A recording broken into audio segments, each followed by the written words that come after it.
ప్రేమ అయితే కాలేజీకి బయలుదేరుతూ ఉంటుంది. అదే టైంలో ధీరజ్ కూడా అమ్మ వెళ్తాను అనైతే బ్యాగేసుకొని అయితే వస్తూ ఉంటాడు. ఒరేయ్ ప్రేమను కూడా తీసుకెళ్ళరా అని అనేసరికి షాక్ అవుతూ ఉంటాడు ధీరజ్. ఏంటమ్మా ఏం మాట్లాడుతున్నావు అని అంటే, అవునురా ఇద్దరు కలిసే వెళ్ళండి అనైతే అంటూ ఉంటుంది. ఆ మాటలకి ఒకసారిగా ధీరజ్ అయితే ఏంటమ్మా దీన్ని నేను తీసుకెళ్ళాలా తీసుకెళ్ళను అనేది అనేస్తూ ఉంటాడు. ఇక ఇక ప్రేమ అయితే కోపంగా చూస్తూ ఉంటుంది ధీరజ్ని. ఇక తీసుకువెళ్ళరా తీసుకెళ్ళు అంతే అని చెప్పి అలా ఉంటుంది. అత్తయ్య అది కాదు అని చెప్పి ప్రేమ అనబోతూ ఉంటుంది.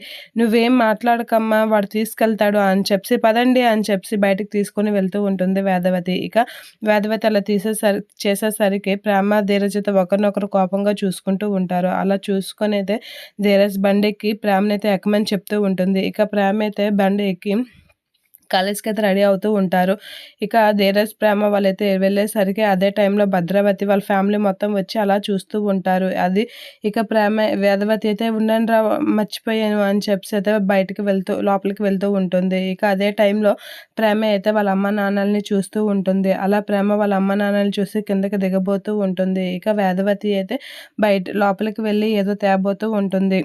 జాగ్రత్త అనంటే, అమ్మ జాగ్రత్త పాముకి పాము గురించి కప్పకి చెప్పకూడదమ్మా. కప్పు గురించి పాముకి చెప్పాలి. ఏం మాట్లాడుతున్నావో అని అనేస్తూ ఉంటాడు ధీరజ్. సరే భద్రావతి అయితే కోపంతో రగిలిపోతూ ఉంటుంది ప్రేమని ధీరజ్‌తో చూసి.